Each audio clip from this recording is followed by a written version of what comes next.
జై శ్రీమన్నారాయణ. ఆండాల్ దివ్య తిరువడిగలే శరణం. శ్రీ గోదాదేవి రచించిన తిరుప్పావై పాశురాలు చాలా విశేషమైనది. ఆ తిరుప్పావై పాశురాల్ని ఎవరైతే సేవిస్తారో వారు వైకుంఠానికి చేరుతారని చెప్పని స్వయముగా శ్రీ మహాలక్ష్మీదేవి నీలాదేవి అంశతో జన్మించిన గోదాదేవి స్వయముగా 30 పాశురాల్ని రచించి ఈ మానవాళికి అందించారు.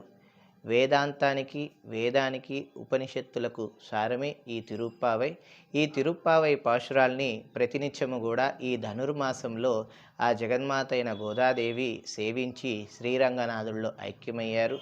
అటువంటి జగన్మాత రచించిన తిరుప్పావై పాశురాల్ని ప్రతినిత్యము కూడా ఒక్కొక్క పాశురము మన యూట్యూబ్ వేదధర్మం ద్వారా అందరికీ అందిస్తున్నాము.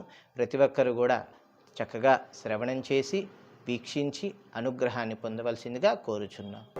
உள்ளின்வாய் கீண்டானை பொல்லா அரக்கனை கிள்ளிக் களைந்தானை கீர்த்திமை பாடிப்போய் பிள்ளைகள் எல்லாரும் பாவைக்களம் புக்கார் வெள்ளி எழுந்து வியாழம் உறங்கிற்று புள்ளும் சிலம்பினகான் போதரிக் கண்ணினாய் குள்ள குளிர குடைந்து நீராடாதே பள்ளி கிடத்தியோ பாவாய் நீ நன்னாளால் கள்ளம் தவிர்ந்து கலந்தேலோர் எம்பாவாய்.